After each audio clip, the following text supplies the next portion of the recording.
Urban Meyer, I don't believe I'll coach football again. As gets set to coach his last game at Ohio State, many still wonder if it'll be his last game coaching, period.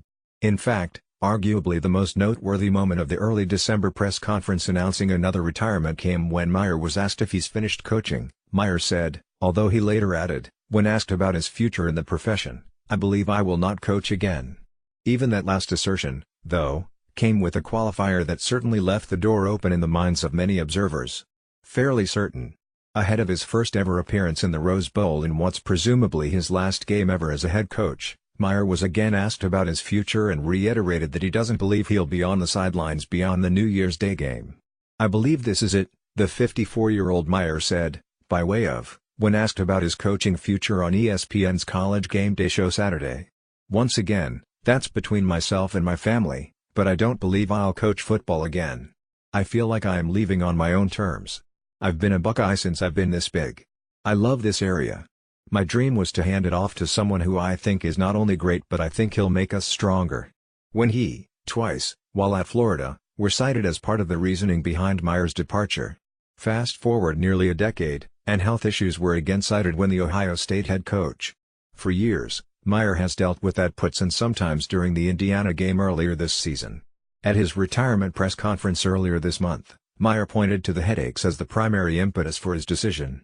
Saturday, Meyer again touched on the health aspect of his departure and how the uncertainty of the risks attached to continuing his career impacted his decision. I've dealt with some significant issues this year, really since 2014, Meyer said. When the word risk comes out of the doctor's mouth, that checks your whole heart a little bit. And I asked the question, what exactly is a risk? And, the doctor said, we're not sure, coach. Over the weekend, Ohio State athletic director confirmed that Meyer next month. The specific details of Meyer's duties in his new role haven't been laid out, at least publicly. Of course, there's also the much-discussed Meyer will be teaching as part of his post-retirement career. The next time fans/media decry an unpaid college football player skipping out on a bowl game, keep this in mind. On December 13, Miami defensive coordinator was confirmed as in the midst of the early national signing period days later, wrote, Diaz, as the new Owls head coach, contacted every recruit who made a commitment to the Owls, hoping to have as many stay the course as possible.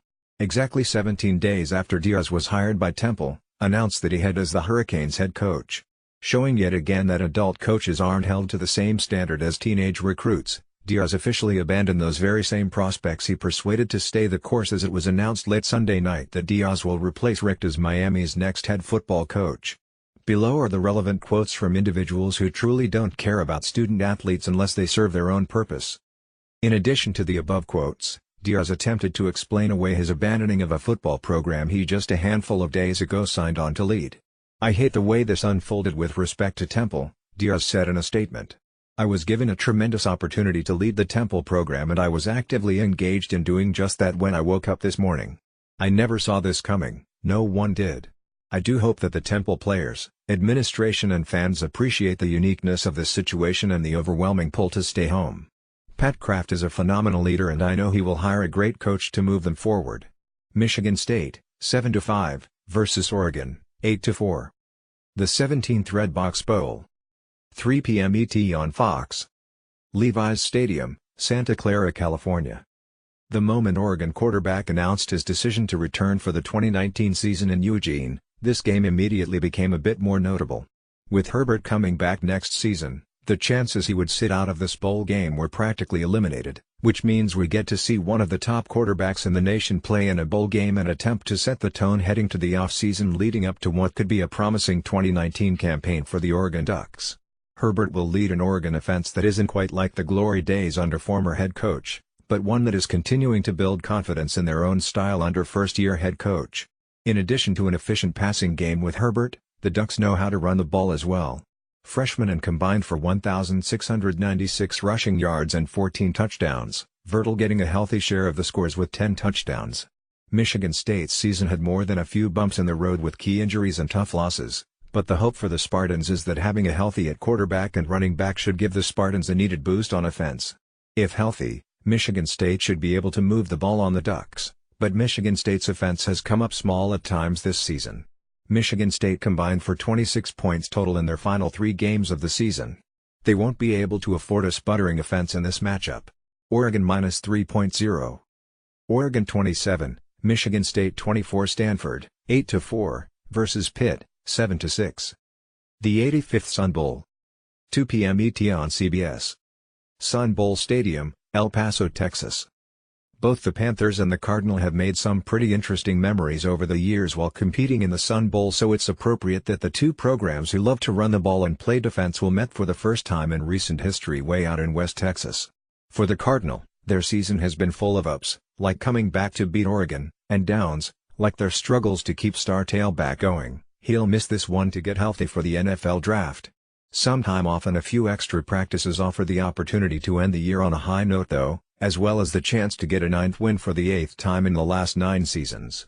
With Love in and out of the lineup and the ground game generally struggling overall, Stanford's offense has been carried by the arm of QB. He's made big strides in his second year as a starter and threw for over 3,400 yards and 29 touchdowns in 2018. He's got a diverse group of pass catchers to find down the field, whether it's Jump Ball Machine, the reliable slot guy, or the latest in a long line of future draft picks at the tight end position. And while the play calling can be conservative at times, Stanford can really sneak up and surprise you with their version of an air raid attack and put up points in a hurry. The Cardinals' defense will also play a big role in the Sun Bowl too. The team is a perfect 8-0 on the year when forcing at least one turnover and 0-4 when they fail to record a takeaway. Hoping to protect the ball and make a few plays of their own is a Pitt team who took some lumps along the way but still managed to emerge atop the ACC Coastal. Their offense leans heavily on their senior tandem in the backfield as both 1,190 and 1,021 topped the 1,000-yard mark on the ground. Sophomore quarterback has shown flashes with 14 starts under his belt and has thrown just one interception in his past 7 games. It should all make for a fairly compelling bowl game between the two teams and put a premium on taking care of the football and making the most of big plays down the field. The Pac-12 needs postseason wins in the worst way, and the Cardinals' only losses are to teams in the top 20, so something says they do just enough to leave El Paso with a comfortable win.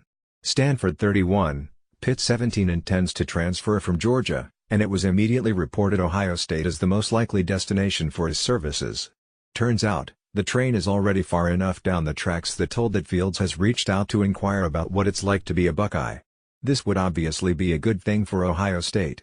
Fields was the number 2 player in the class of 2018, and is petitioning to be granted immediate eligibility in 2019. Every single program in the country would rather have Fields than not. But that doesn't mean it would be a thing for Ohio State. With Haskins expected to declare for the NFL draft after Tuesday's Rose Bowl, Fields would still be leaving one quarterback room crowded with highly recruited players for another, and one of those players is not ready to hand the baton to Fields without a fight. In an interview with Ohio State backup quarterback said this, a 4-star recruit out of Las Vegas Bishop Gorman High School, Martell redshirted in 2017 and has carved out a role as Haskins' backup this fall.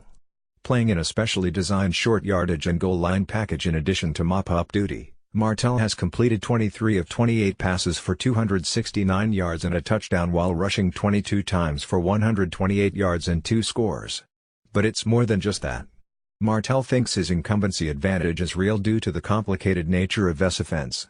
I was talking to Dwayne and he's like, well, it took me over a year before I even felt comfortable on the field, and I felt the same way, Martell told the site. Now, almost 2 years into it, I know what I am doing and I'm on point with everything I do. I'm ready to start. To beat out Martell, Fields would have to master an offense in 8 months what Martell would have lived in for 3 years by the time of Ohio State's 2019 opener. Martell thinks he would win that fight.